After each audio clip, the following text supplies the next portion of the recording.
And yours is Hello and welcome back to the Macca's Talk Hockey podcast, the podcast where me, my brother, and my dad have come together because the Wildcats are the 2025-26 league champions. I'll repeat it again. We are the league champions. Yeah, we got it done this weekend, and we're all repping a different Swindon Wildcats jersey, all different colours actually. One of us got red, one of us got black. Charlie's obviously got Malas on the back. I've got Babrea on the back of mine. Who's on yours, Dad? I have got now on the back of mine. Nice one. Very fitting for his final playing season to win the league. But yeah, we've done it. We're gonna spend a lot of time talking about the Wildcats in this episode, I think. There are other stuff as well. Yeah. Like the first leg of the final, which we will talk about eventually. But yeah, the Wildcats have done it. Initial reactions, Charlie first. yeah, well deserved. And I think um, it takes something to have the expectation at the start of the year. Um, and every team has their expectation going into the season. But to go and complete winning the biggest trophy in the league, no doubts about it.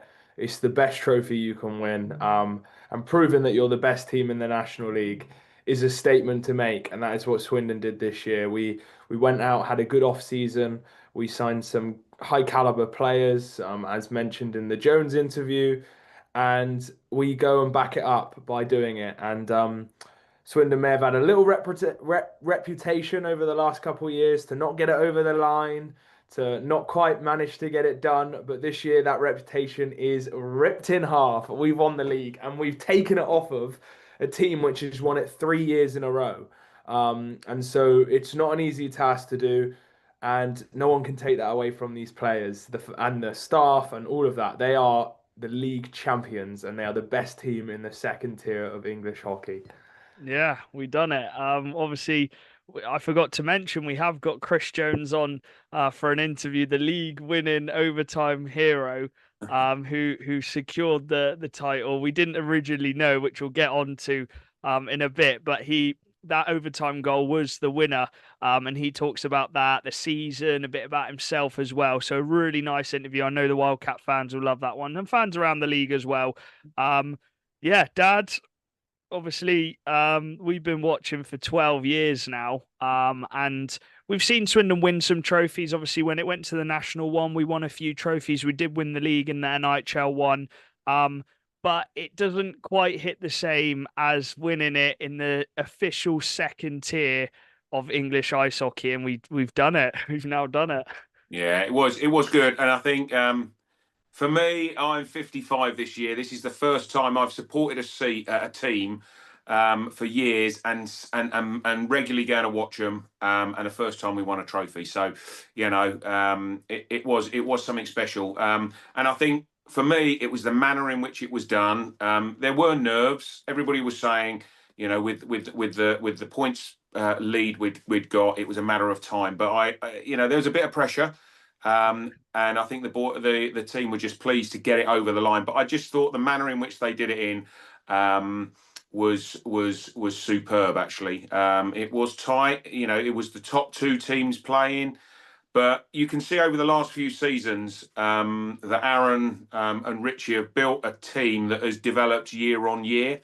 It's got stronger and stronger and stronger. So you can see the development, and I'm just really pleased that the hard work that's been put in developing the team and adding to the team, and obviously players move on, but adding to it and strengthening it and sticking to a structure and a way of playing the game has really paid off, and you can see that this season. Yeah. So yeah, absolutely delighted for them. There's a few comments saying the hockey we've played is a bit boring. I completely disagree. I said to you, I actually have switched back in the day when I was younger, or when Charlie was younger. We used to love those high scoring games, those back and forth games where defense is out the window. Don't get me wrong, they are quite entertaining sometimes, but I much preferred the game on the Saturday where it was really tight against Sheffield than a 6-5 overtime win on the Friday. And I think that Saturday game really summed up how we played for the majority of the season. Now, I know recently, the last kind of month or so, it's been a bit up and down the way we've played. But I think it was quite fitting, Charlie, that the game we won the league on was that type of what I'd call a Swindon type of game this season, stopping that Sheffield force in attacks. They had some very strong players, nullifying them, and then getting the goals as well through hard work. And I think that just sums up our season. Yeah, we played proper hockey, and we played tactical, well drilled hockey, and the National League over the last couple of years, and it's been great fun. Has been a very end-to-end high-scoring league, and it still is. Yeah. Yet Swindon this year have been a big anomaly in that, in terms of we play defensive hockey, we win games by just one goal, and the reason other teams will be bored is because they're used to putting six past teams, but they play Swindon and they can only put one or two. Yeah. And that's because we're so much better than everyone else defensively this year.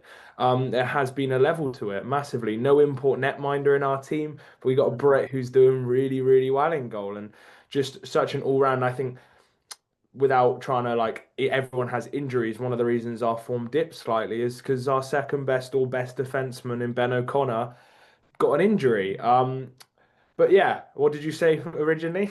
No, it was more just, yeah, you summed it up, the way we played this season. And Dad, our home record has been phenomenal. I know in the last month we've lost a few at home, but up until I think January, we'd only lost one game at home, and that was against Leeds. We weren't actually at that game.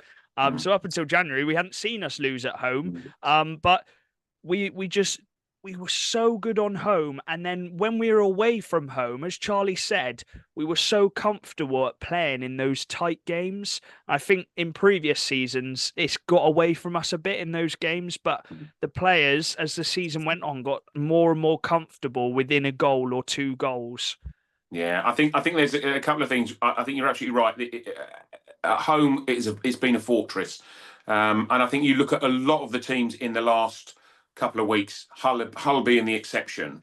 Some of the top teams, Sheffield, Leeds, Hull, Peterborough, they've faded a little bit in the sense of it hasn't been quite as big a fortress, but that was the bedrock for the start of the season. And you look back at other teams that have won the league, you look at Leeds, you look at MK, who are really close. Their home performances have been superb, but it is grinding the away victories. And I think, I was saying developing year on year. This year, we in previous seasons we might go one or two goals down away from home, and as a follower and as a fan, I don't think we're going to get this back. But this season, I've been thinking, do you know what? I think we can bring this back, and we have, and we've managed to get a one or two goal victory away from home, but we've grinded that victory out, and I think that's been the massive difference this year. But yeah, the home form has just been, and it's reflected in the number of people who are going to watch the game at Swindon. Good sell out crowds, and they've been entertained. And I just go back to your first point. I think the team is only as strong as in some senses as its defence, and a testament to that is how many other teams have improved their defence this season by either bringing in a D or trying to bring in a D man or bringing in an import netminder, because they know that they need to firm up the defence, because that is the bedrock of the team moving forward. And that's what we've managed to do. You're right. It's not boring. You win by one or two. It is tense. It's tense. It is tense right to the end. When you're 3 or 4-0 up, you can you go and have another beer and have a chat with a few people. But when it's one or two goals difference, it's tense all the way through it, and we've been able to hold our own on that one. So other teams are following in the footsteps because their defence first. You can see it in the way they're setting up their team already for next season. Yeah, I agree. We can talk so much about the Cats. I know a lot of people want to watch the Chris Jones interview, so we will cut to that in a second, and then afterwards we can talk a bit more about Swindon. We'll go on to the semi-final as well. The final, the first leg of the final, which we watched on the stream, and then we can talk a bit about the league coming to a close. The last few weeks, there's still a playoff battle. And the playoffs groups themselves are going to change so much in the next few weeks. So apart from Swindon and Sheffield, really, and maybe that 8th place from 3rd all the way to 7th, I still think that can fluctuate a little bit. So we'll talk about that as well. But enjoy the Jonesy interview. Very humble, very laid back guy. Yeah, we'll talk to you after the interview. Hello and welcome back. We've got a very special interview. I messaged him straight away once he scored the league winning goal. Delighted to be joined by Chris Jones, NIHL league winner with the Swindon Wildcats. How does that feel, mate? Yeah, it feels awesome. Yeah, great game and just overall great kind of weekend and yeah, it was good to get it done. Yeah, obviously it's been a long time coming. I think you're one of the boys who stuck around for a while now with the Cats, but it's been building the last few years, and I think this season was definitely kind of the best kind of roster we put together to go and win that league. Yeah, 100%. Yeah, I think like you say, it's been building over the past few years. To be fair, since I've been here, we've always been really competitive. We've won a bunch of trophies. And then there was a little bit of a lull for a year or two, but yeah, like you say, there's been some good traction the past couple of years, and yeah, I think we've been challenging, but we've not been close. And then I think yeah, this year, I think obviously the recruitment was a big thing, bringing in some guys kind of from the elite league with Benny and Griff and um, kind of the other new guys that we've brought in, the new imports. They've all fit in well and been really great. And then kind of just building from our core and yeah, I think this year we've just kind of hit it out the park and we've pretty much run away with it at some point. So yeah, it's been great. Yeah, go on, Chaz. And how would you say the journey of this season has been? Because as you've said, we had the National One League win, and then we had them battles against Telford for them two years of the National One. But this year we got it over the line. How has the season been as a journey so far? Wow, until we've won it.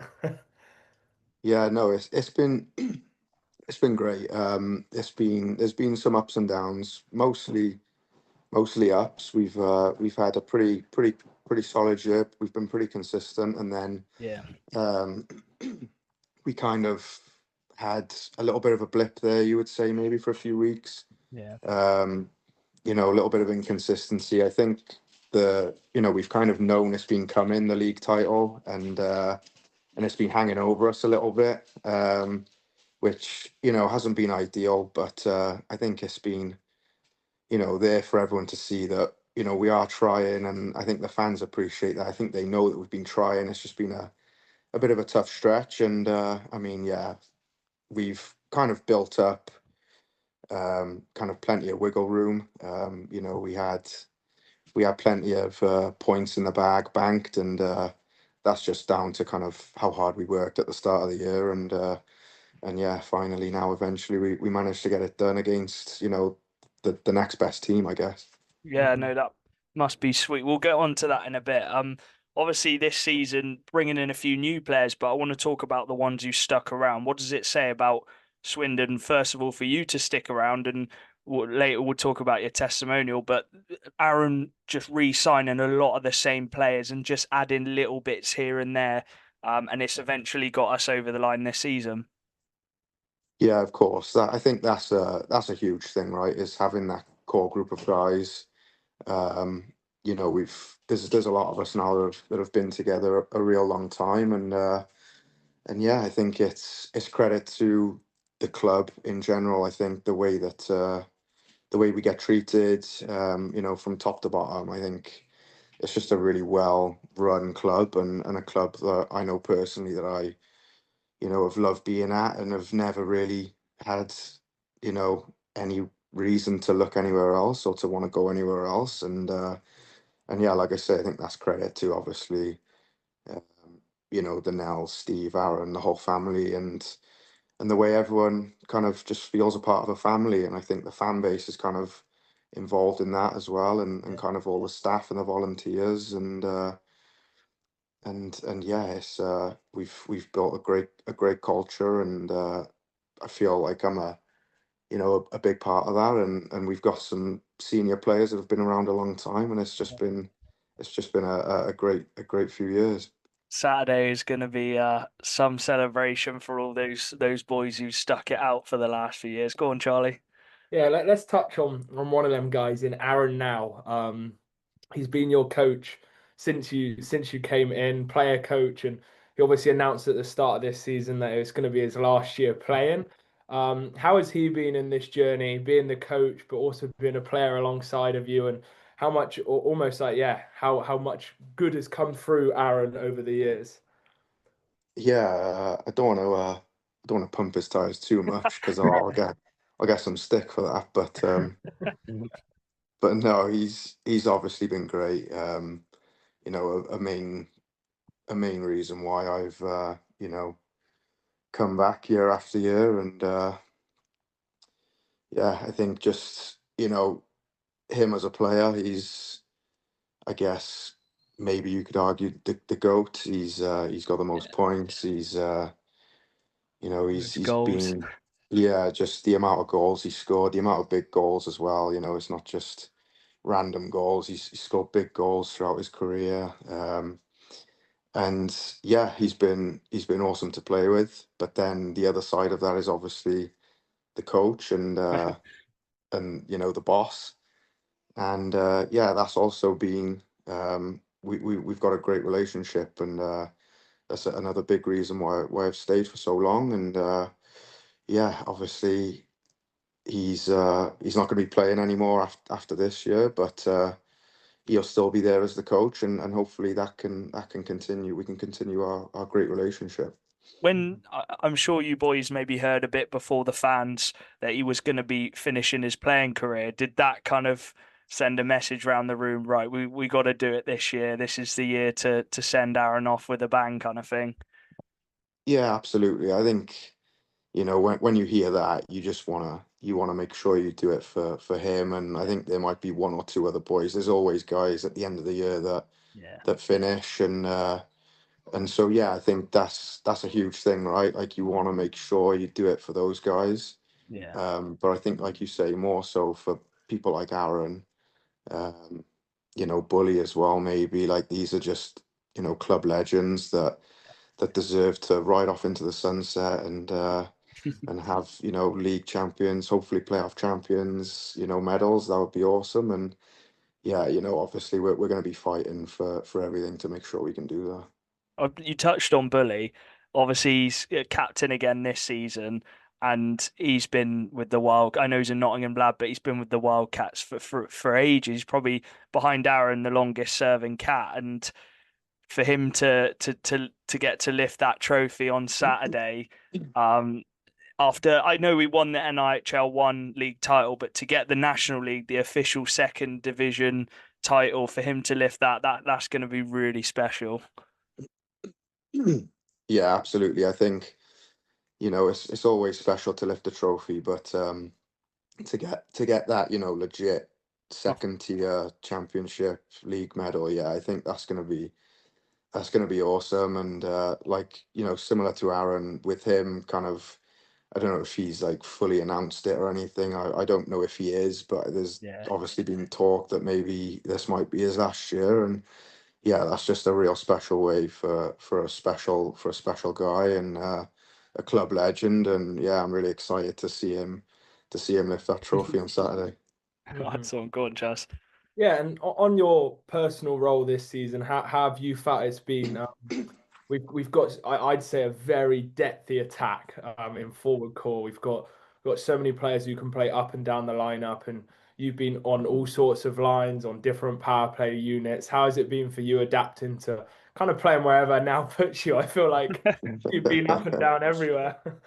Yeah, no, for sure. I have. It's been different for me. I'm kind of used to being, you know, one of the horses, I guess you could say, one of the main guys. And I think just with the league getting better, and myself getting older, and you know, us bringing in some younger guys, like, you know, guys like Griff and Glennie a couple of years ago, and you know, the extra import. And you know, I think it's a natural kind of progression that, you know, you're gonna see guys move ahead of you. And it's a lot easier to take when you're winning, that's for sure.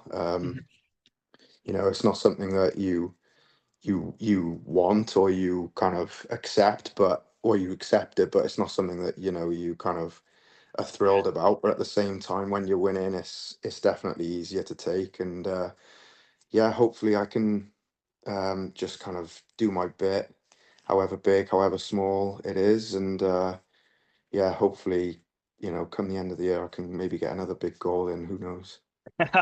Well, we'll get on to this weekend because it was quite a special weekend. You were closing in on 500 points, and you managed to do that on Saturday. Sorry, Friday night it was against Bristol. 500 points. That is a solid achievement for the Wildcats, and that's got to be one of the top point scorers in the current team right now. So, yeah, did you know that it was 1 point away? No, I didn't. I had no idea. Yeah, it's not something that I guess you really know about, to be honest. But yeah, it was obviously cool to know. I think that's just an accumulation of years at the club now. I don't think it just means I'm old, I think. But yeah, no, I think it's a cool little milestone. And yeah, how many do I need now to catch Aaron? That's my next. That's my I think Good you'd luck with have to that have a one. few more years for that. Yeah, no, I'm just messing. But yeah, no, obviously a cool moment. And yeah, hopefully we can kind of put that to one side now, and enjoy Saturday, and then kind of the run into the playoffs then. Well, you could have had that fight if you didn't get a point on the Friday. That goal on the Saturday could have been the 500th, but it's the 501st. It gets to overtime. We'll go through it then because a lot of people didn't know. Well, we knew if we won it in regulation that it was confirmed. Mathematically, it was confirmed. Did any of the boys know that if you won it in overtime that it was mathematically confirmed? I know we pretty much would have won it, but mathematically, did any of the boys know? Yeah, I mean, funny story is that I don't think we did know, to be honest. We kind of, yeah, it was all a bit of a blur, but the goal goes in, and we all kind of, celebrate in the huddle, and we're all like, have we done it? Do we know? Have we done it? And we just, yeah, it was a bit of a tame celebration when you look back, because no one kind of throws their gloves or helmet or anything. And yeah, so I think we then shook hands with the Steel Dogs Yeah. boys, and some of them were saying congratulations, and we were like, oh, I'm not sure if we have actually done it. And then I think we kind of got back to the little huddle for the man of the match, and Aaron said, yeah, no, we've done it. And so that's kind of when we found out, like maybe 5 minutes after. So yeah, it was a bit of a weird one, but we definitely we made up for it after, that was for sure. Yeah. Yeah. And I have to mention, I wouldn't be myself if I didn't say it. The guy who made the pass, I would say he's the GOAT import of the National League. Um, but Malazinski, what was it like? He's pretty much been around since, well, he was in the EPL, but now came back for the National. What's it like seeing him get his first league title in a Swindon shirt? Because he didn't win the National one. Yeah, no, it was awesome. I was so happy for Thomas that, first of all, that he was playing. Obviously, there's been, we've had an extra import, so it's meant that someone's had to sit out, usually Thomas or Tyler, and obviously you feel bad for both every time. Um, which, it sucks, but at the same time, I think it's something that was a natural progression for our team, I guess. And so yeah, I was so happy for Thomas that he was playing, and he got to be a part of that on the ice and stuff, with his gear on, and be a part of the game. And yeah, obviously, yeah, that's just Thomas being Thomas, Not a finding a bad little guy. And false. yeah, exactly. Yeah, he's for sure the import goat. And yeah, I was just really happy for him. Nice one. Obviously this season very much not reliant, but heavily on the defensive side, has been clear of a lot of the teams in the league. Do you want to talk a bit about, I think Aaron's kind of, the last couple seasons especially, bringing in Wellesley, which we'll get onto, but the defensive side of the game, everyone seems to have bought into it this season. You're not seeing 3-4 players at the top of the point scoring list. It's that defensive stability and the goals come with it. So I think that's been a standout. Do you want to talk about it from a player's point of view?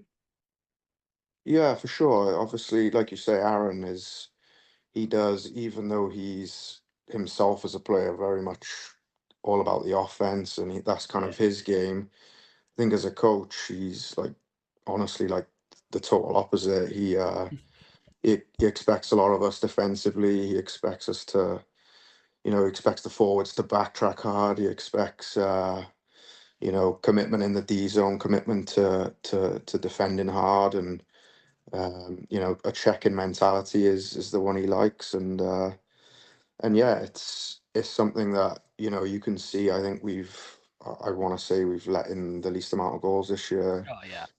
um, and obviously that helps having Marzi back there. For me, the best goalie in the league when he's on his game, and yeah, I think the guys in front of him, working their tails off and doing everything they can to defend hard, and yeah, I think it's obviously showing that, like you say, we don't have all the top point scorers, but we'd rather be in the position that we're in, winning league titles than having that. So yeah, I think it's obviously been great.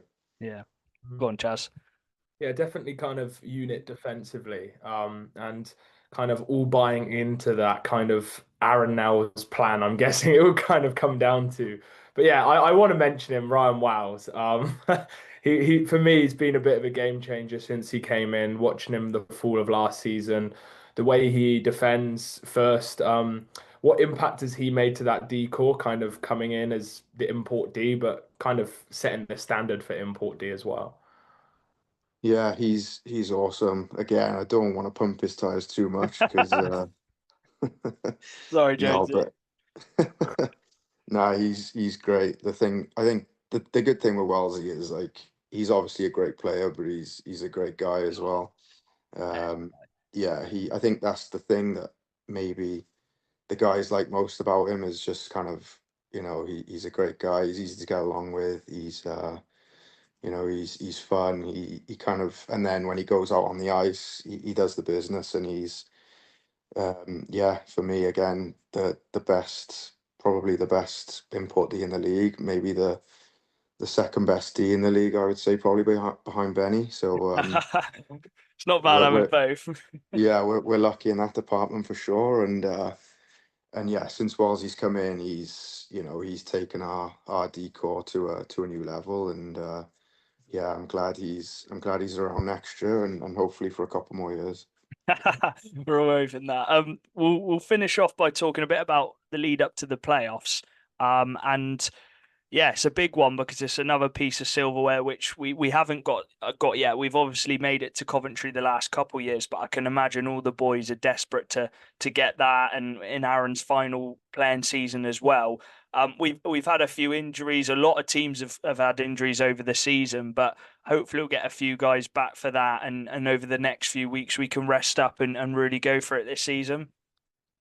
Yeah, of course, yeah, for sure. I think, obviously, I think we're excited to kind of have a good celebration Saturday, Yeah. and hopefully we can win, and then, like I say, yeah, have a good celebration. But then I think after that, then it's important to kind of maybe draw a line, in the sand, and kind of look to build for playoffs, because winning one trophy's great, but winning two would be much better, obviously. Yeah. So yeah, like you say, for Aaron, for anyone who's not going to be on the team next year, and honestly, like for ourselves, like for me, I've never won the playoffs. Like I'd love to be able to win the playoffs, and win that last game of the season. I think that's such an awesome thing, and obviously we've got a great chance, as good a chance as anyone, even losing a couple guys. But yeah, I think the hard work will kind of start after Saturday, and we're all looking forward to that. Yeah. Mhm. Charlie, got anything else? I'm all good. I was going to mention one line in particular quickly is that second line, which since Caden's come in, obviously he brings just a different dynamic to the team, and the points speak for himself. But Logan as well, them and Aaron, I'm surprised he's not said actually I'll do one more year if those two come back. But no, on a serious note, how good's that line been at times in this back end of the season when we have had quite a few injuries as well? Yeah, no, they've been unreal. That's kind of our offensive line right now. Um, and yeah, I think Caden, like you say, Caden came in and just kind of took off, and he was incredible, and he's kind of maintained that since he's been here. And yeah, Logan, like you say, he's been, for me, I think he's probably been our best player the past kind of 4 or 5 weeks. He's been unbelievable. He's kind of dragged us into the fight a lot of the times and scored some big goals. And yeah, Aaron as well, kind of picking up the pieces there when they need to be picked up. And yeah, like you say, they've been our best line, I think, and hopefully they can keep it up. Yeah, a few more weeks. Finally, the Wildcat fans, and you mentioned them earlier, and they're part of the team as well because you get the same fans coming every year. Obviously, you get your new ones as well, but I'd say it's a very loyal fan base who stuck around for years and supported the team. You're seeing the same faces come along to the end of the season awards, whatever it is. What's kind of your message for them winning the league and ahead of the celebrations on Saturday? Because I'm sure they'll be it's going to be sold out because I think there's only a few tickets left. Yeah, of course. Yeah, I've no doubt it'll be a sellout. The fans there are, have been incredible since since I came, 9 years ago now. They've been awesome, and it was great to see, the away section there in Sheffield kind of, Oh, packed out. It was, and then when we got to kind of celebrate with them in the corner there for a little bit, that was unreal. That was, they're moments that you'll never forget. And yeah, I know Saturday's going to be a hell of a celebration as well. I'm sure it's going to be super loud, and yeah, hopefully we can, like you say, that they're such a loyal fan base, and it's the fans, it's the backroom staff, the volunteers, all these people that we're just looking forward to celebrating with them, and yeah, hopefully it's a great night. nice one. I just wanted to say, my dad actually said to me when we were driving back from Sheffield, he said, in all my years of supporting kind of a sports team, I've never actually been at a game where they've won like a big trophy. And he said, I'll remember that Jonesy goal for the rest of my life. So, yeah, my dad was absolutely buzzing. So, yeah, we'll see you on Saturday. Enjoy the celebrations and good luck for the rest of the season for playoffs. Perfect. Cheers, lads. Thanks, mate. Hello and welcome back. Thank you, CJ, for hopping on. A nice little interview of him, Charlie, and he hasn't been on before, so that's another player to tick off. Yeah, and a Wildcat long-term player. Like we've been watching Wildcats for 12 years? 13, 14 years. Yeah, 12, 13 years, I think. Jonesy's been playing for us since the first year of National One. So the 17-18 season was his first year. And so he's been around for so long. And yeah, I just think I like the fact that maybe some of these older guys who have been in the team for a while, their role may have not been quite as big this year, just as Yeah. important in so many ways. But they get the reward of their longevity at the club. Bully, Jones, Aaron, Godfrey. I know Plouz isn't old, but Plouz has been here for a long time and Rennie, getting it. Rennie, Tomash. Thomas, yeah, forget about him. Even Glennie started to be here for a while. Bebris is another one. Luke's been here for quite a lot of years, and so just so many guys who have been here for so long now, and they're reaping the benefits of winning the league and sticking out with Swindon. And one thing I did want to add in is I was just looking at some statistics. Swindon have conceded the least amount of goals in the league with 130. The next closest is Leeds with 142, and then the next closest is Sheffield with 159. But goals for, I think we get overhated on our rep.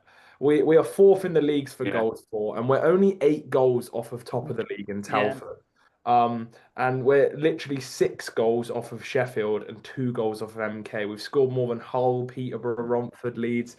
I think we're very much Mm. we as Jones said, we built ourselves a massive cushion this year because we were the best team in the league by a decent chunk this year. And yeah, I love Chris Jones. It's nice to have him on, and it's always nice to get some Wildcat players on the pod. Yeah, after we won something as well. Yeah. So I remember Jack. I was just thinking.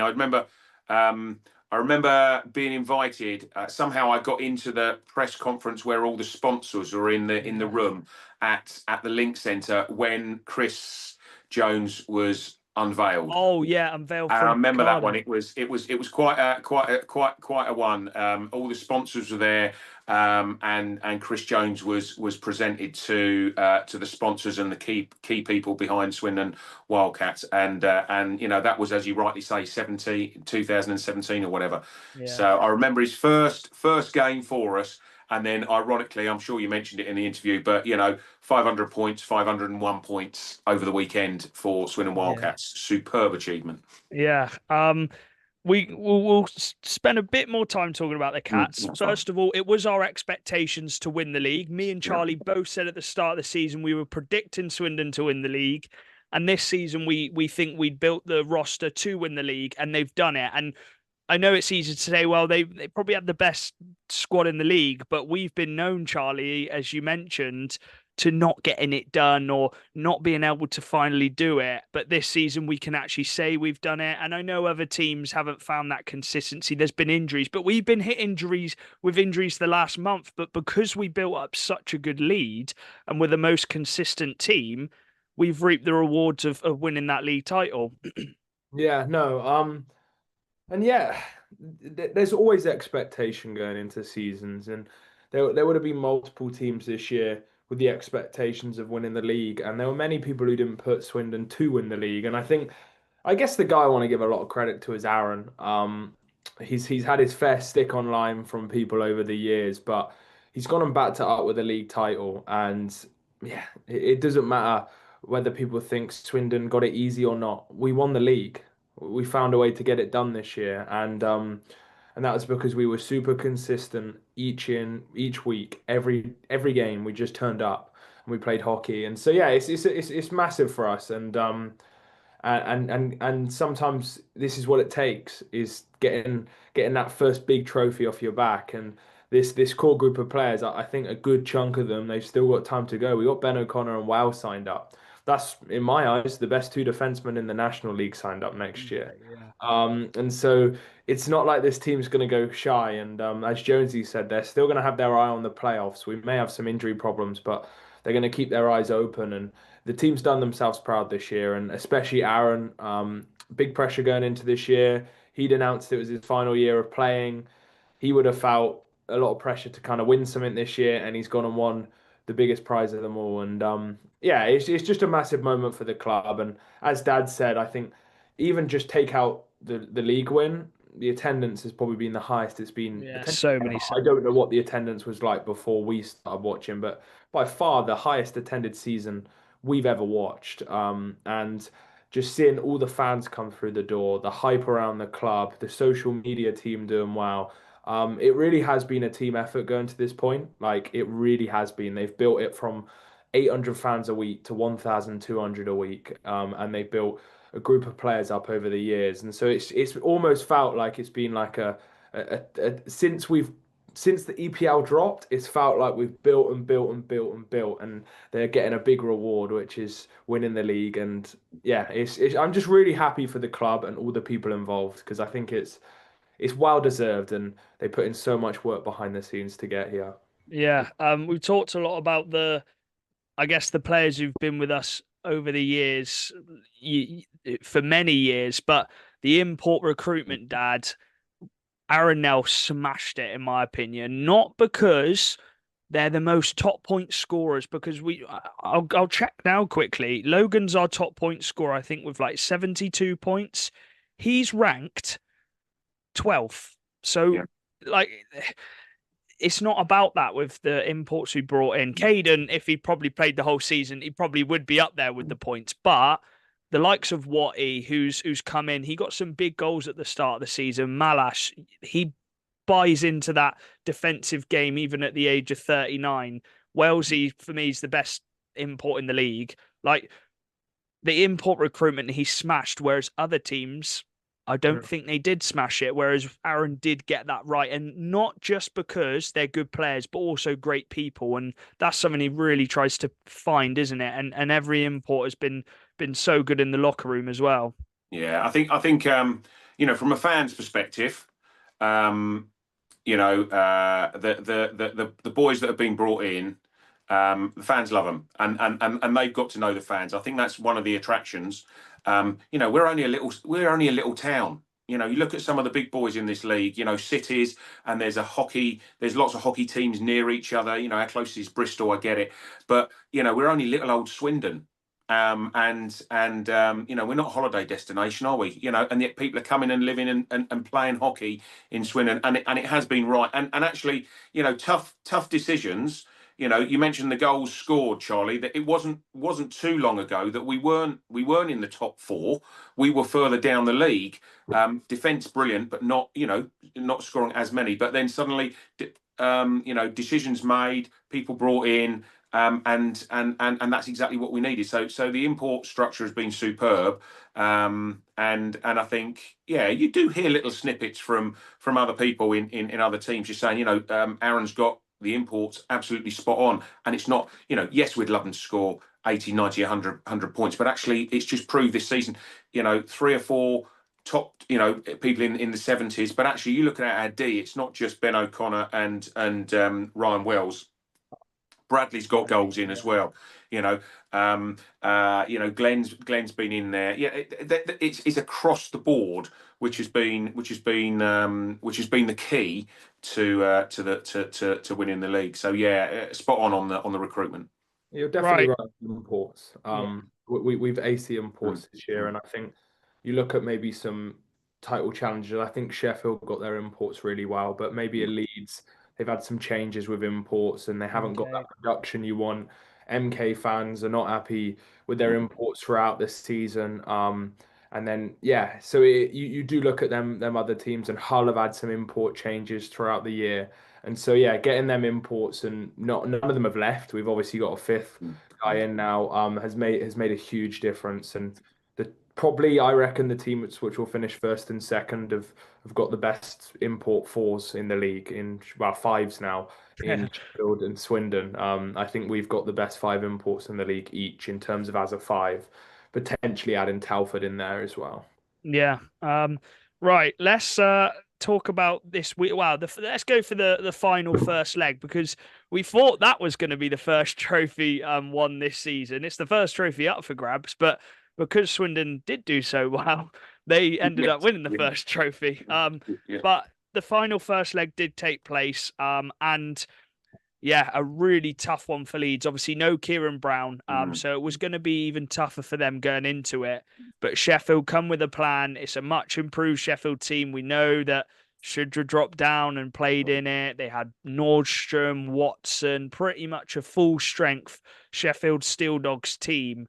Slava in the cups. Dad, he moved from Peterborough to Sheffield, and they're strong favourites now going into this second leg of the final with a 3-1 lead in that first leg away in Leeds. So they got that home leg, and I know Leeds are going to bring loads of fans, and we'll talk about the second leg in a little bit. But Sheffield, man, Slava knows how to do it, doesn't he? He does. I think. On paper, Sheffield are really, really, really strong. We saw that in, I don't want to go on about Swindon, but we saw that in our game. They're on paper, they're an immensely strong team. When you look at their third line, you just think, wow, this is phenomenal. And their decor. So 3-1, I think, is a good victory. Should have been 2-1. Let's be blunt about it, but it isn't. Facts are it's 3-1. I think Sheffield are in a really strong position. I think I think they're absolutely favourites. I think they should do it in their own rink. Yeah. But you just never know with Leeds. I think, they'd be disappointed they're 3-1. But actually, in hindsight, they're thinking, the strength of Sheffield compared to a younger side, some youngsters in that Leeds side, they're only 2 goals down. If they have got a few of their big boys back for the second leg, who knows? Who knows what it is? Sheffield are going to bring their big boys back again for the second leg, and definitely favourites. But yeah, first period is going to be absolutely crucial in determining how that second leg goes. Yeah. Going on to the game, Charlie. Quite a tactical final first leg. Leeds really couldn't get anything going. The top guys, who even like Bissonette, struggled to really create them key opportunities. They had the 5-on-3 as well, and that never clicked. And their power play, like Swindon's, which we haven't even mentioned, by the way, has really struggled this season. And with the players on it, you'd think, wow, like they should be doing better. But yeah, it just shows how much they do miss a Kieran Brown in those type of games. And it's taken, no disrespect to him, but a Jonas Bennett goal to get them somewhat in the tie. And that's probably one of the players you'd least expect to get their first goal in the final. Yeah, a flat game from Leeds. They didn't get the crowd into it, which is what you want in a first Sheffield scored game. early and nullified it a bit, didn't they? Yeah, and in a game like that where Slava and Sheffield are going to want to keep it low scoring, make it boring, you have to try get the crowd in it somehow, whether that's a fight or something to get you going. And it didn't feel like they had that. And then for me, they got a lifeline with that Bennett goal. It was a good goal from Bennett. Respect to the lad. Saw that lane. 17 years old, and he stepped up when a lot of the other Leeds players couldn't in that game. And yeah, just a frustrating penalty shot. Just it would drive me crazy if I was a Leeds fan. Like going to Sheffield 2-1, and we've seen what 2-1 can do. Didn't we get knocked out by 2-1? One goal, yeah. We got knocked out by a 1-goal lead against Leeds. And so we know how fragile a 1-goal lead can be. And yeah, 2 goals is just a bit different, especially when it's Slava.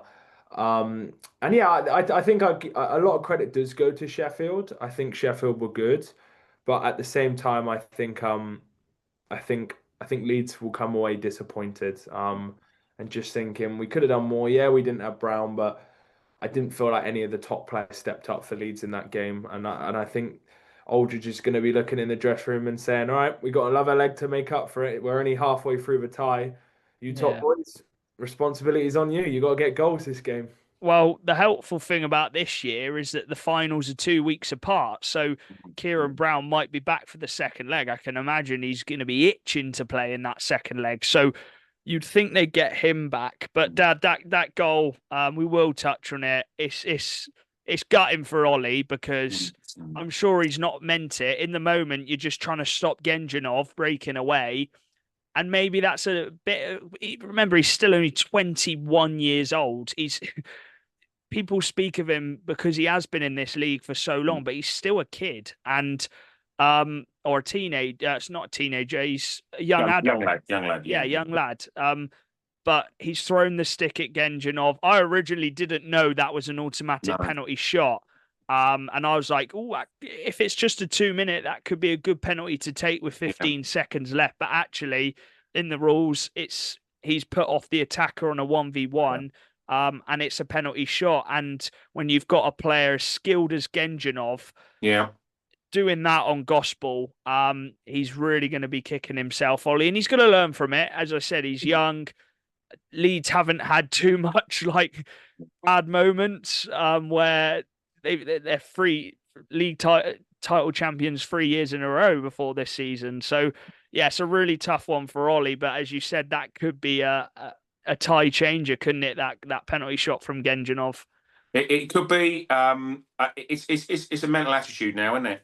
You've got to say, look, that was. We've got to put that behind us. That has got to be the momentum now to say, look, we should only be 2-1. We got to make this up now, and we got to use that as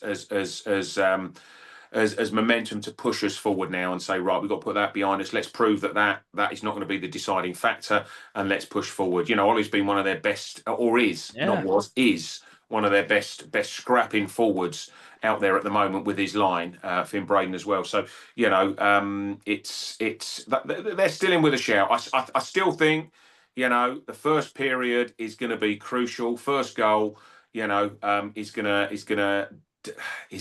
set the tone for the game. It's 60 minutes. We know what it is. Just take your time, patience, and push forward. So, but you are playing against one of the cup, the greatest when it comes to Slava and putting a strategy together. And their team is very strong when they've got immense.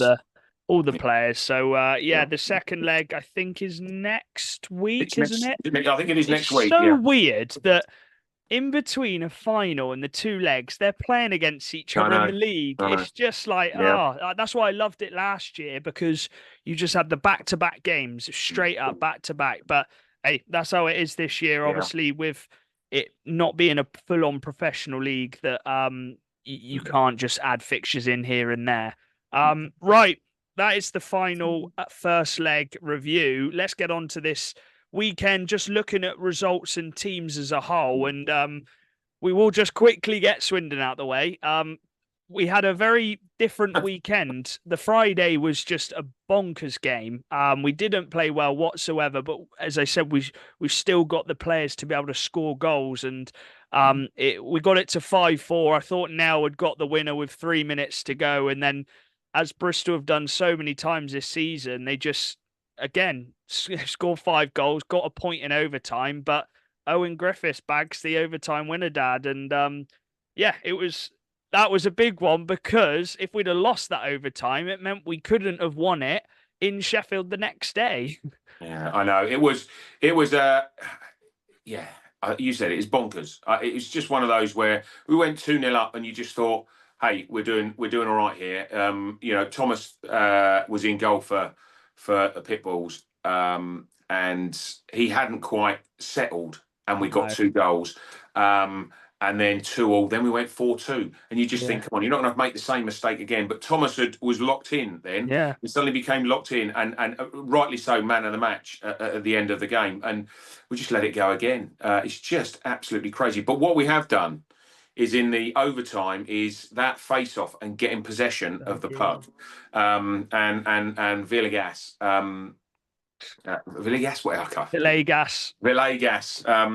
Caden, let's go. Caden, coming forward and just, you just saw the skill, and Griffiths standing there. So we got away with one a little bit there. And rightly so. Aaron said, if we play like that tomorrow, it ain't going to work.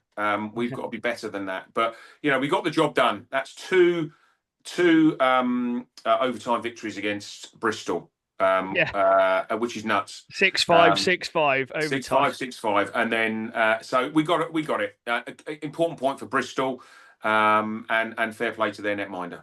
Yeah. And then the second game, we've talked about it already. Jonesy summed it up as well. They didn't initially know they'd won it, but how fitting for Malas to get the assist on a Jonesy winner. And seal the title. What a day! What a moment to be at. I know you were gutted you couldn't be there, Charlie, but now we can now look forward to Saturday being able to celebrate with the trophy, and I know you're going to celebrate with Malas as well, getting that league title, which that's going to be special. But right, let's move away from Swindon, because the whole Seahawks are on a 10-game winning streak. They have turned it around big time, and February Player of the Month, Heskey is the chance. He has changed that team completely, and it's crazy what happens when you get that good of a goaltender and the whole team mentality just changes. Because I was saying, on paper, you probably wouldn't put Hull's decor, especially without Bartholomew, Barmer moving on last year as well, as one of the top D. But when you've got a goalie who behind you is going to be able to save the odd chance which shouldn't have been saved, or who's going to be able to cover you if you make a mistake, that just gives you so much confidence, Charlie, as not just a decor, but a team, and they're just rolling with it. And the first game we watched was his game against Swindon. They lost 6-1, but since that game, he's gone 10-0. Well, this is what I call the Lee Hayward effect. He's phenomenal. But Lee No. Hayward, by the way, 4-game point streak. But yeah, no, I think it's a big time for Hull as a club. I think they've had a frustrating year until suddenly they're staring at Sheffield They in might even second. finish second. Yeah, absolutely. They're staring at Sheffield in second. But yeah, I think more than the league place, because for me, I don't see a huge difference between like second and third. But it's the fact they're finally building this positive vibe around the club. I think there was a period this year where I felt it was quite negative in Hull. Yeah.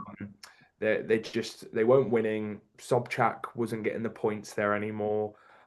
They just moved on from Sobchak. That was a big moment in the season, and it just felt like it was a Rock got massive. injured. Well, yeah, but there was a bit But of then hope that's that came in, and yeah, they just were in a bit of a dumps at times this year, and they were as low as seventh in the league. And then bringing in the important Eddie, I know people laugh, but bringing in Lee Hayward, I don't care what people say. He's made a big impact. He's playing top 4 minutes in D, and they're winning games. Has made a world of a difference, and of course their goalie's the big player, but. As I've always said, winning breeds winning, and that's what's happened in Swindon this year. When you win consistently, you know what it takes to win. Every time Hull are in a game, for the rest of the season, I'd say, and it's tight, Hull will back themselves to win it. Whereas if you have a team which is like, for example, Bristol, who are not winning as many games, when it's a tight game, they're going to start doubting themselves. They're going to hold their sticks a bit tighter. Whereas Hull, they'll be loose on their sticks. Heskey will be ready. He'll be wanting to make the save. He'll be excited in them moments because winning breeds winning. And so, yeah, I'm happy. And I'm also happy for Matty Davies.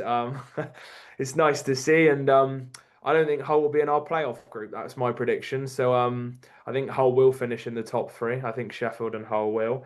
And that means that we won't see them in playoffs potentially. And yeah, I think they're going to be a tasty team for playoffs. I've heard a couple people already put them as underdogs, and yeah, it's going to be good fun, and especially with their home form, they're finally, I think, turning that whole ice arena into a fortress. No one wants to go to the Chip Spice Arena.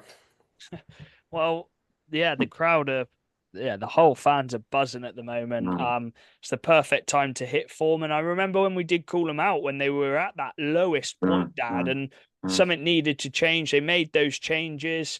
It was obviously very unlucky for Brock to get injured, but they bring in Heiskanen and it's just changed everything really. And yeah, they are on a roll at the moment, but they haven't made Coventry the last 2 years.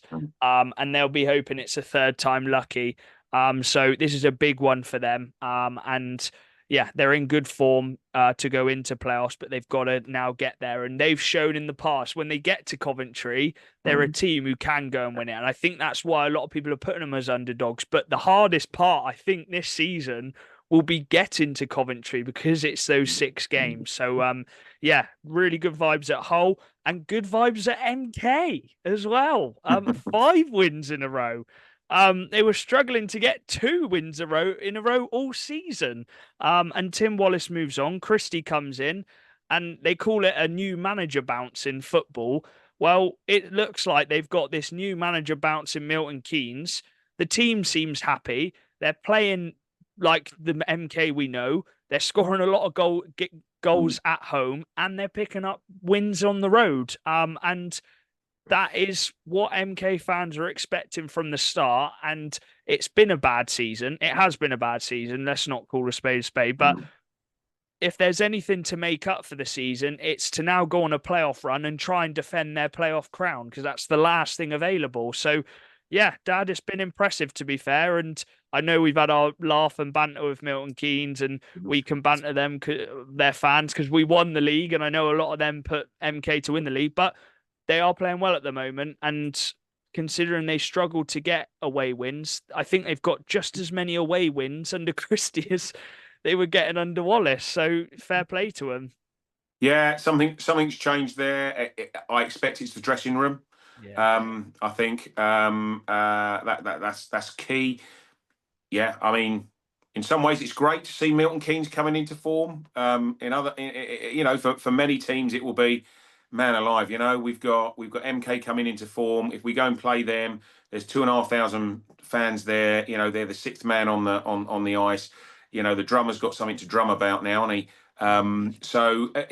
It's good for them. It is good. You see Hull, they've turned it around. MK have turned it around. Man, these last few weeks and then playoffs are going to be absolutely key. Injuries are going to play a massive part in this, I think, or trying to be injury free, especially if people are still pushing to try and get into a certain whether it's a certain playoff position. But MK have got players back now, and they've got the line settled, so they're looking good.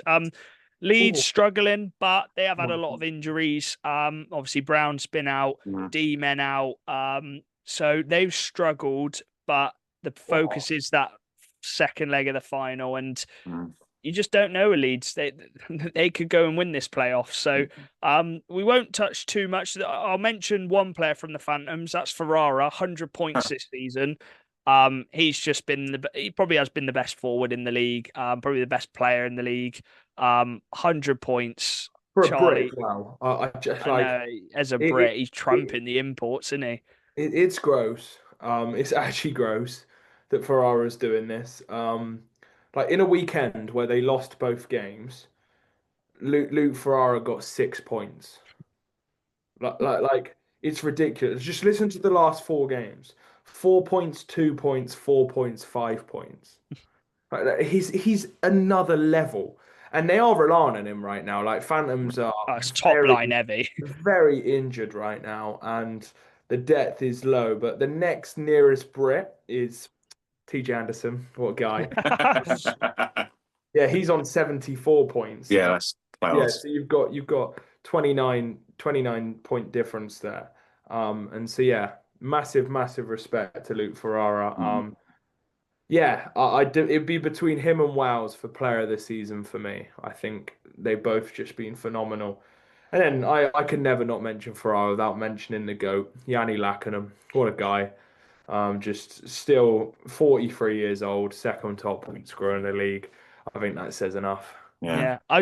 Dad, your camera might be frozen. We can still hear you, but I think your camera might be frozen. We'll go on to the playoff battle then to finish talking about the league roundup. I think your camera is frozen, but don't worry because we're coming to an end in a minute.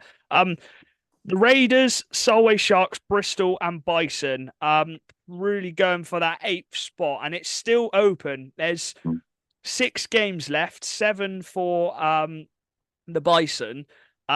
But they play each other next week. I think Bison play Romford on a double header. They also play Solway.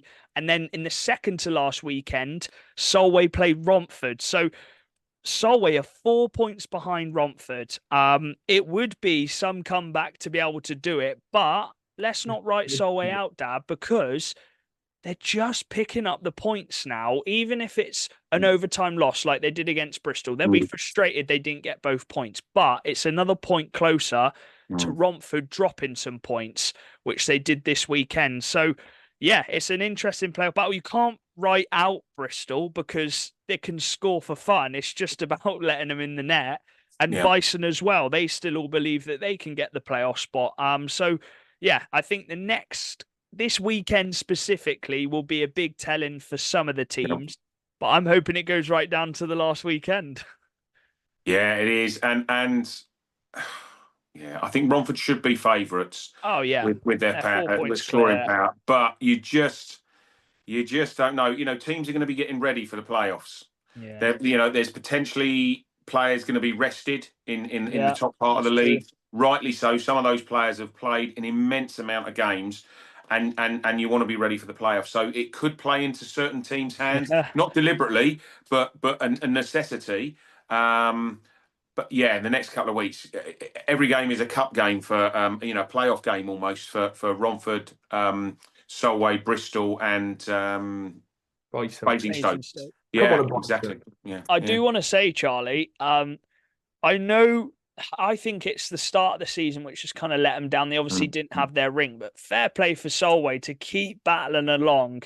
They've kept themselves in it, and they've made changes this season, which I think have benefited them. They knew that they had to make changes. I think they were at one point like eight points or 9 points behind that playoff spot, but they've got within 4, and that could change within a weekend, couldn't it? Yes.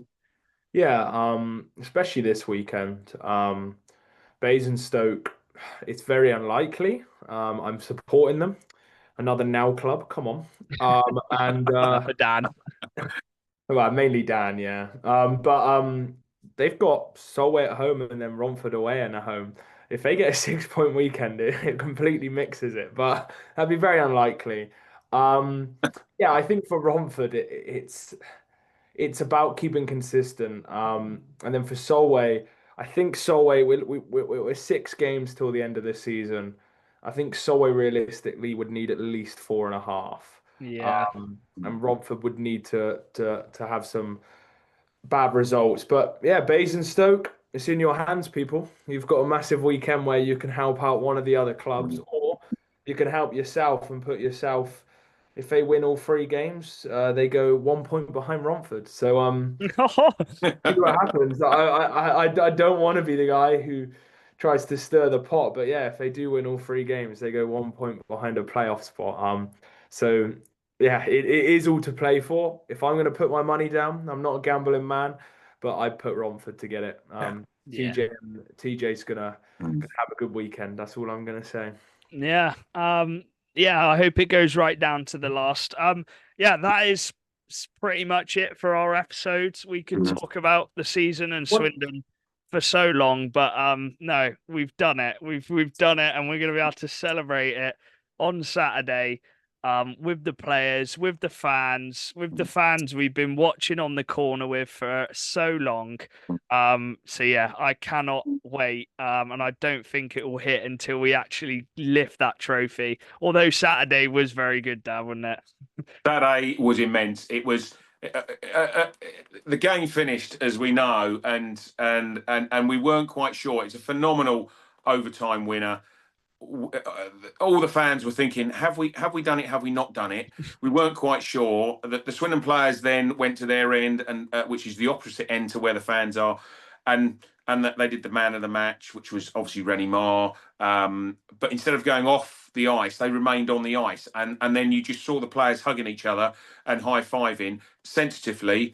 Once Sheffield had done their business, they then went off the ice, and then it was just one of those where the Swindon fans came up the other end of the ice and gave that plexi a good battering when they were jumping towards the crowd, and then we realised we'd done it on home games that have been won or whatever it is in normal time, whatever the stats are. It was clear.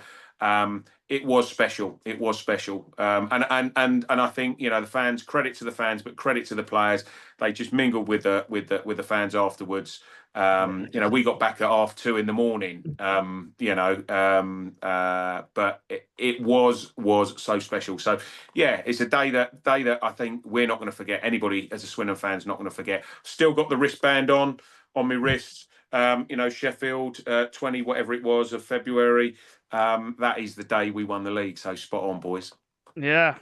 Still playoff to be played. Yeah. But yeah, we're gonna enjoy it this weekend. Thanks for watching. Follow our socials. Thanks, CJ. And yeah, Swindon fans, we'll see you Saturday. Take it easy. Woo! See ya. Peace. Peace.